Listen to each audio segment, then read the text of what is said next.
Welcome to Storytelling Saturdays. John and Meredith, thank you so much for joining us today. I'm wondering if you can tell us a little bit about yourself.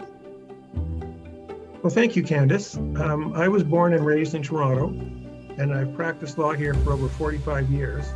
I'm now in semi-retirement. I have a few clients, but I'm enjoying being a father, a grandfather now, and a husband. I was also born in Toronto, and I work in communications. I live in Roncy, a pretty normal 33-year-old in Toronto. Awesome. And to that end, Meredith is 33 today. And to celebrate, we just got back from a pancake breakfast. Good. Happy birthday. That's amazing. Yeah, I figured I'm taking the day off work anyway. May as well all hang out. That's fantastic. And so how are you two related? Well, Meredith is my younger daughter, and she's my donor in terms of my liver transplant. Incredible. I now have about 60-some% of her liver and the entire right node. Wow. But you'll be happy to know hers grew back in what, 8 to 10 weeks? I think so, yeah. So incredible. It is really amazing. Amazing. And so we're going to talk a little bit about that journey today. I'm wondering, John, if you can tell us a little bit about your journey with liver failure up until when you learned that transplant would need to be an option for you. Sure. I think your viewers might be interested to know that from the time of my first symptoms in June of 2021 till the transplant, thanks to my donor, was about 14 months, which I don't know what people think, but that seems short if you told me before. In June of 2021, I started not to feel well. I had fatigue, I lost my appetite, sleeplessness, a little bit of jaundice. You turned yellow. Jaundice, that's jaundice. And my stomach started to swell. I spoke to my family doctor, Peter Satok, who's just a wonderful guy. And he suggested I start out by getting a CT scan. But my wife, Sandra, and I were going out to BC in the next couple of weeks, and it takes a while to organize a CT scan here. So I had one in BC. The result there was that they identified a large mass in my abdomen, which they thought was cancerous. And I said to the operator, could it be twins? Anyway, they don't have a sense of humor. And there's no OHIP, so you have to pay for it yourself. So I came back to Toronto and had an MRI, and it disclosed that I had a liver problem. And I don't know whether I was comforted by that, whether it's better to have a large, possibly cancerous mass or a bad liver. But in any event, I was then referred to the liver clinic at Toronto General Hospital, initially with Dr. Peter Collins, who was great. He's very practical, straightforward. I said, how serious is this? And he said, oh, we have to do tests and we have to work it out. And I said, do I have a foot in the grave? And he said, wait 3 or 4 months and I'll tell you, we'll go through all the tests. But the first recommendation was no more alcohol, which I'd already stopped, and adjust my diet to a lot more fruits and vegetables and no salt. And I've never added salt to anything, but when you start looking at labels, salt is in everything. Like you can't have virgin Caesars, they're tomato juices and tomato juice, unbelievable. So anyway, I was referred then to the clinic for paracentesis, which because my stomach was swelling, it's called ascites. And so the clinic, paracentesis, everybody commonly calls it the TAP. So once a month, in my case, you go in and you have a TAP. And they take out 5 to 6 liters of fluid. And think of that as 2.2 pounds a liter. So that's 10 or 12 pounds every month you go in. And they're very, very thoughtful. If you feel any pain or you're on discomfort, you can go in, just call up and come in after an hour and they'll see you. So after that, oh, by the way, the nurse in charge of the TAP clinic, Charlene, they're really good and they're thoughtful. And for example, she said, what the biggest problem with liver patients is you don't get enough protein. You should be eating every 4 or 5 hours, which meant that I would have to get up in the middle of the night. I used to get up around 2 or 3 in the morning and have an energy bar and an energy drink. And my wife Sandra thought it was great because while I was up, I had to stay up anyway. I had to empty the dishwasher. So it worked out. It was happy for everybody. Throughout 2021 and 2022, with diet and everything and taking tests, I wasn't sure, but I had a pretty good idea. I was on my way towards qualifying for the provincial transplant list. And nobody said you need a transplant. They couched it in terms of you're in your 69th year. If you don't get a transplant by the time you're 70, you're ineligible.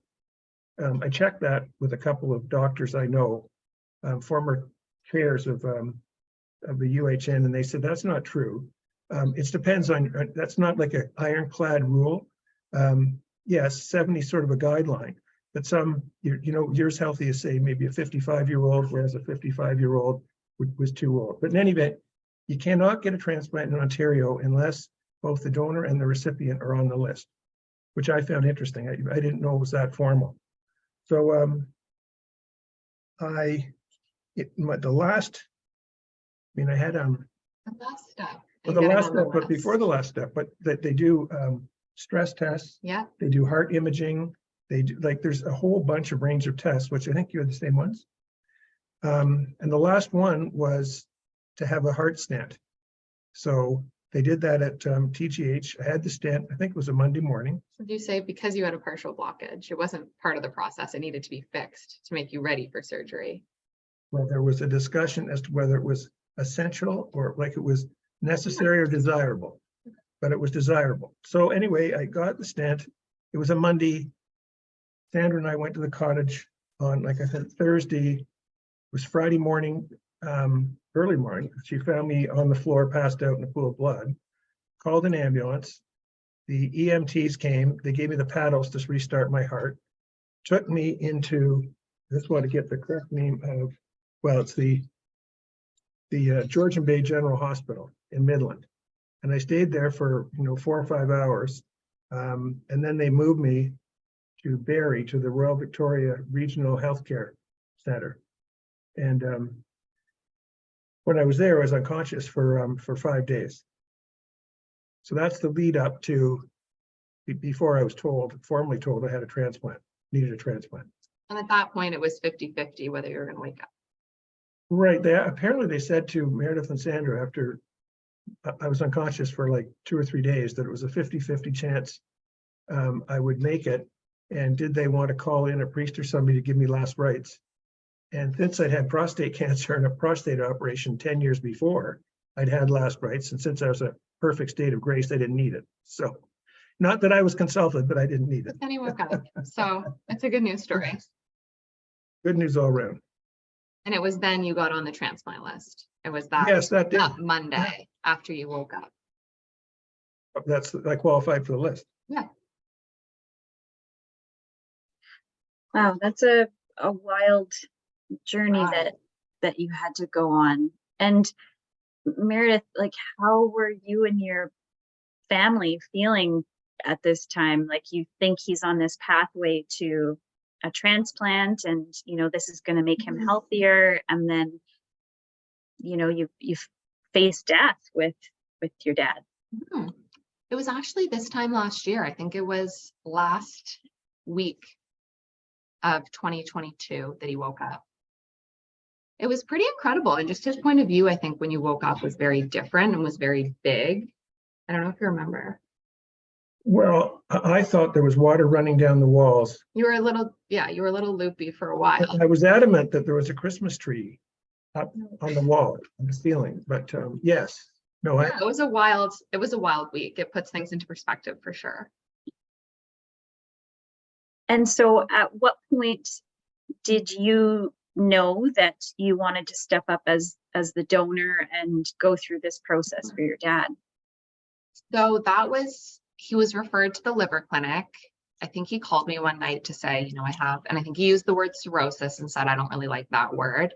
But like, you've met my dad, he kind of keeps things pretty high level. There's usually a little humor thrown in. So like, you go straight to Google, and Google said it didn't look great. So I felt terrible in that moment, spent a couple hours being sad, calling my sister.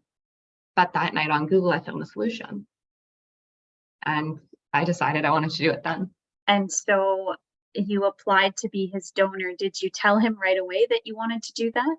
No, so it was that night. I like downloaded all the forms the next day, got the blood test, spoke to my doctor, and I wanted to wait and see, like, I can imagine going through something like this for him would have been tough. I wanted to wait to see, like, am I a match and do I definitely want to do it? It felt right in the moment, but I sort of wanted to give myself that time to learn all about it before saying this is for sure and making sure that we're a match. So I didn't say anything until he woke up in Barrie. And then I said, like, you know, start wrapping your head around this. And then I showed up, I think 2 weeks later with a date booked and said August 15th. He did, yeah. Wow. And was that decision made with your family, or were you like gung-ho powering through, doesn't matter what anybody says, this is what's going to happen? Felt right to me, and I couldn't, it just felt like, I think most people hope there's something they can do. So for me, knowing that I could do something, I'm pretty stubborn. So while I consulted, I think it was a soft consult, like the decision had sort of been made, and there wasn't really a strong argument for why not. So yeah, I would say I sort of decided that night. Amazing.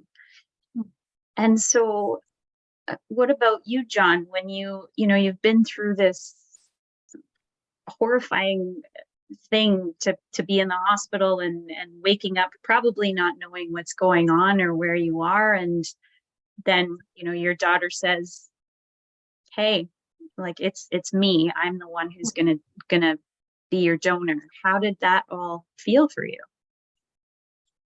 Well, very emotional. When I was first interviewed and told by the doctors that if I did need a transplant, then the people who were most likely to be a match were siblings, like children, siblings.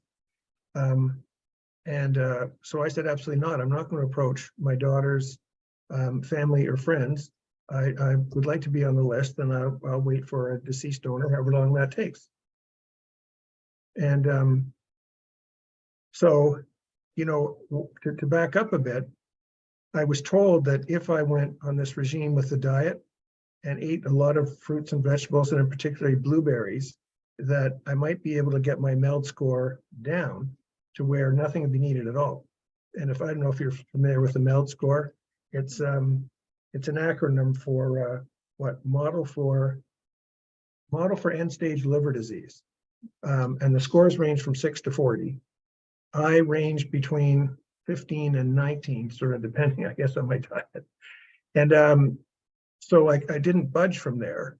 And they said that, the cirrhosis hasn't cured up. And I think we all have an image of who has cirrhosis. But so when they finally told me, I said, well, the first thing I said to the doctor, because he doesn't have a sense of humor, I said, I guess the blueberries didn't work. But I think I'd say I was stoic. It's not like being told you have cancer. I referred earlier to prostate cancer. When they tell you have cancer, after the doctor says you've got cancer, you can't remember a thing. When the doctor says you've got liver disease and you've been sort of going along for like 8 or 9 months with them sort of hinting at it that you might need a transplant, it's not as frightening. So, well, then Meredith sort of had a take charge attitude. And in our first discussion, of course, she says, well, like the Roe versus Wade, it's my body, they're my organs, I can do what I want. And I said, yeah, it's my body, it's my organ, I can do what I want too. Anyway, after a very emotional conversation and understanding, like potential donors should understand, most of the risk is taken out of this because the recipient and the donor both have to qualify in the provincial list. And it's very difficult to get on the list. After that, your major risks are infection, and in the case of the recipient, rejection. And they have drugs for that. And so it wasn't too bad. After I sort of learned about it, I learned that I think Meredith told me nobody died at TGH? Nobody ever died. As a donor. Mm-hmm. And so I thought, well, Let's go. And the other thing that was very calming is the fact that you're dealing with the best professionals, some of the best professionals in the world. Like, they're unbelievable.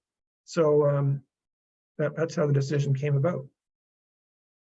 We have a lot of people who we talk to who are very nervous to accept an organ from someone that they love, because, you know, my transplant was from my mom, and I was worried as well, you know, what are the outcomes going to be for her if she goes through this? And like Right. Meredith said, nobody's died, but we still worry about our loved ones and, you know, what they're going to go through.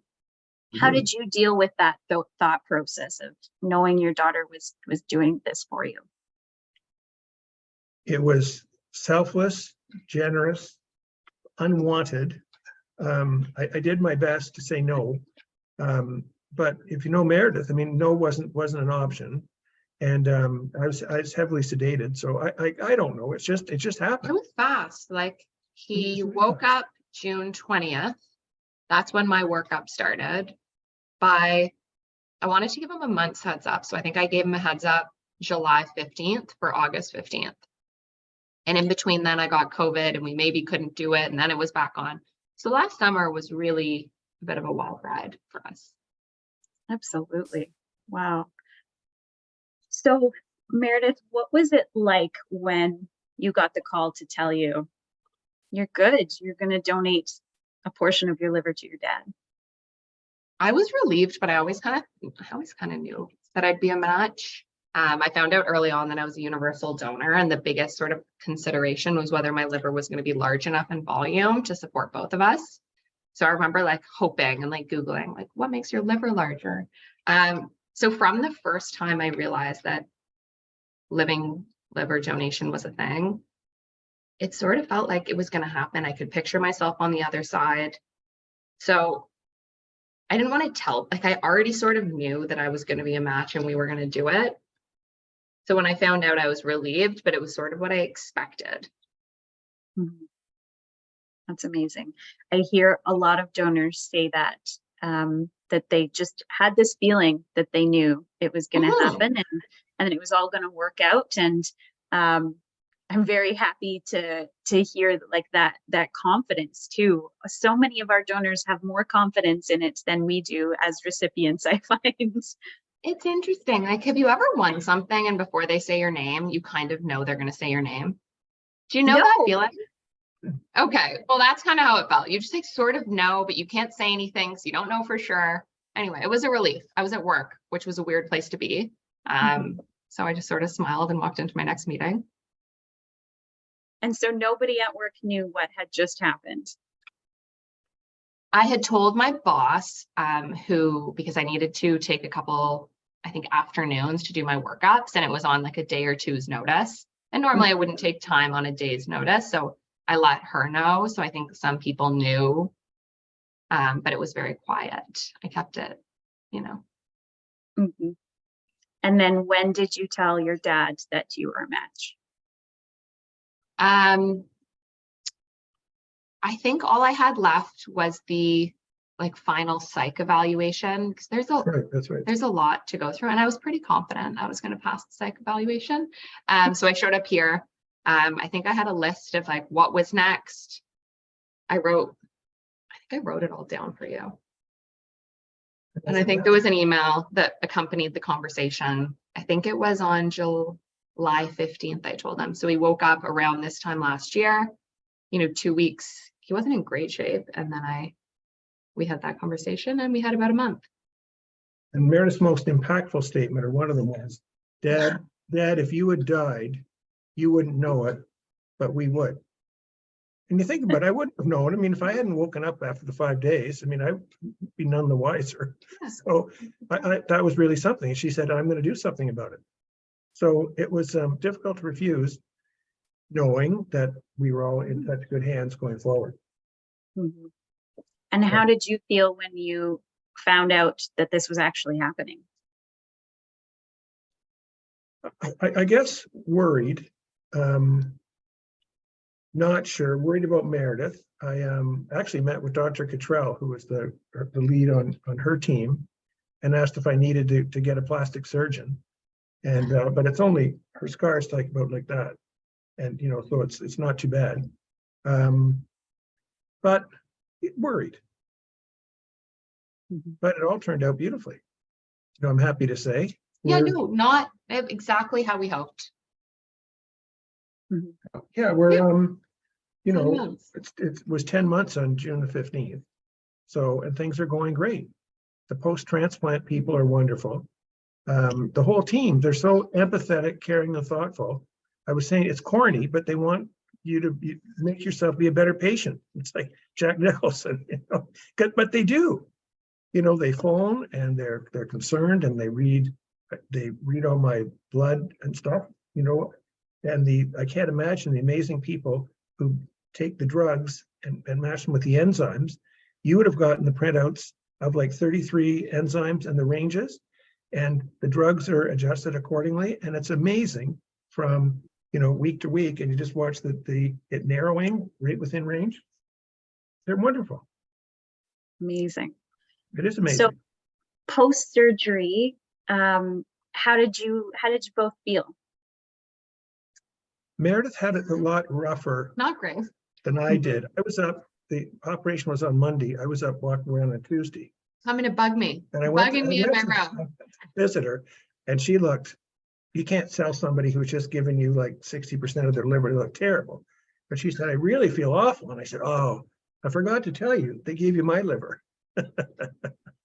Which didn't go over like so well, but I think I said I want it back. yeah, yeah. Right. So, but she was really like bad for the first 2 weeks, and I was, I would say, relatively fine. The pain management's wonderful. So other than there was nothing. No, even the hospital food's not bad. So there's nothing to complain about. And how did you feel? I mean, going home and, you know, now you've got this healthy liver inside of you. How did that change your lifestyle? Well, I haven't had any alcohol in over 2 years. And that was sort of, I never considered myself an alcoholic, but I was a heavy drinker. I was in, you know, corporate law and marketing in downtown Toronto. I went to Western, a lot of my friends and were stockbrokers. And so you go to a lot of even like lunches, dinners, receptions, that kind of thing. But every year, like for 50 years, I wouldn't drink in January. And a lot of times I didn't drink in November either. And a bunch of us had heavy money bets, and we didn't smoke. You know, I quit smoking just when Meredith's older sister was born. But so they're heavy bets. So I didn't drink it was nothing to quit. But if I knew sort of back then in university days and up till now, I would have moderated my drinking, knowing how much it affects your organs. So smoking is a lot tougher to quit. Yes. Yeah. And how has your day-to-day changed since having your transplant? Are you able to do more things? Are you more active? Well, yes and no. One of the offshoots of my transplant was that I had to take heavy doses of prednisone. I think that's correct pronunciation, a steroid. And with all the steroids, I got osteoporosis. So I met with called himself a bone doctor a couple of months ago. And so he said, you can start, I play golf. He said, you can start playing 9 holes, like with a limited swing. So, but other than that, nothing much changed. Aquafit now. Yes. Before the transplant, you couldn't get yourself out of a chair. No, I didn't do much exercise before. Now I do. I'm Like active aging and Aquafit. you can walk around, your hands shut and open. Well, no, yeah, but now, no, I've got trigger finger now. Okay. Well, you look a lot better, and Yes. you're a lot more pleasant to be around. There's more clarity in thinking, I guess. You're I exhausted. still have fatigue, but well, I'm down to 20 pills a day from 30, but I still find I need a morning and an afternoon nap. But then a lot of my friends who are 70 and above need an afternoon nap anyway. So Yeah. it has nothing to do with the transplant. But no, I'm optimistic, happy, it's fun. As you can see, Meredith, easy to get along with, and we love each other. and her sister. And then she was added to our family. Can't see. She was added to our family Oh. just over a year ago. Meredith will send you a picture. But so that's something else to live for, with a little bit of legal work to keep your head warm along the way. So it's good. Amazing. And Meredith, with your experience, how has your dad changed since the transplant? He really wasn't looking great before. You'll see in the pictures, like he looked a lot older before. He had less energy, less conversational. It just felt like he was making it through the day versus sort of living the day. And I think in the hospital, it was insane. Like the day I saw him, we had dinner 2 days before. We went in, and then the next time I saw him, he's like zooming around the halls. And I'm sure part of it was the drugs, but it was insane. Amazing. Yeah. We, as recipients, we go into this surgery on death's door, right? And we come out with a healthy organ that somebody has given us. So we feel better than we've felt in sometimes years, sometimes ever, right? You guys give us our lives back as donors. And you go into the surgery, however, a very healthy person having something taken away from your body. So it's definitely difficult for the donors to then have to recover for that. How was your recovery post-transplant? It was pretty good. I'd say like the first 3 weeks are a little like rough, but after that, you get back into walking, into your routine. I never thought about my liver before this, but I do think it plays a critical role. Like you can feel it when it's gone. And I think 3 weeks after I was back on the Peloton, 5 weeks after I was at a wedding. Sure, I was sober, but like 8 weeks later, we went to Miami. Like I really got back to my life pretty quick. Has your donation changed your family dynamic in any way? I don't think so. No, Meredith still says she's my favorite, but she said that before. So that hasn't changed. But in terms of, the love and the wonderful donation, it has its limits because you're familiar with the enzyme readouts. Meredith, I phone Meredith usually at 7 o'clock every night after the CTV news is over, but I call her with my blood report and I said, my kidney enzymes seem to be a little bit off, Meredith. I was wondering if you'd sort of get ready. She said, F off. And so hung up on me. And then 10 minutes later, I get a call from LA from my older daughter, Allison. Allison said, Dad, Meredith just called me. What's it mean I'm up to bat? Anyway, so the family relationship is great. Yeah, I would say it's the same. Yeah. That's good. Yes. Yeah.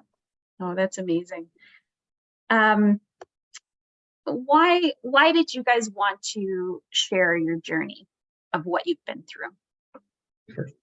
Well, I really want to try to encourage employers to be as generous, thoughtful, and supportive as Hill and Knowlton Strategies, where Meredith is. Anybody wants to write this down, Hill and Knowlton Strategies. They were terrific. They were supportive, caring, and said to Meredith, there's a packet here. Your job's guaranteed. You can have this much time off. Don't worry. And compensation's the same. You'll still be in line for promotions. And they were just terrific. The other reason I thought, well, to allay the fears of potential donors and recipients, that once if you make it on the list, you're like 99% of the way there, because the best minds in medicine and technicians have said, you're a match and your likelihood of survival is like 99%, unless you get a rejection or you get some kind of an infection, like the unknown factor. And so, and also to encourage people to donate to the foundation, the TGH Foundation, to allow them to keep this work going and even improve it. They've got wonderful protocols. I know they're constantly trying to improve them, and the people there are wonderful, and it'd be great if they could just carry on and improve and expand. I think for me, there seems to be a myth that I put my life at risk, and I didn't. And I think that's important with organ donation. No one's died. Probably no one's going to ever die. It's safe. We wouldn't offer this if it wasn't. And I think that's the big thing that I think people don't know. I know people don't know about organ donation, but they think that you're risking your life, and you're absolutely not. So for me, that's sort of the biggest sort of message of this whole thing. I wouldn't have done it if I was risking my life. It would be absurd. Yeah, and we had an understanding the whole time that if Meredith wanted to change her mind, she could, and no problem, like no guilt, no worry, nothing. And I thought that was important. Yeah, it is. I think there's a lot of fear from both sides, from potential recipients and potential donors of, you know, what's going to happen to this person who's done this amazing thing to step forward, and, you know, how is their life going to be impacted? So being able to see people like yourself who are so healthy and vibrant and, you know, back to life is amazing. 10 months, no? I know 9 months is one sort of threshold, and then a year. So we're still, you know, 2 months off the year, which is pretty good. Is there any last statements of advice? I don't know. One line. Do I have 2 lines? One line. Okay. It's not that scary, and give generously. Yeah, I would say it's not that bad. It was definitely worth it.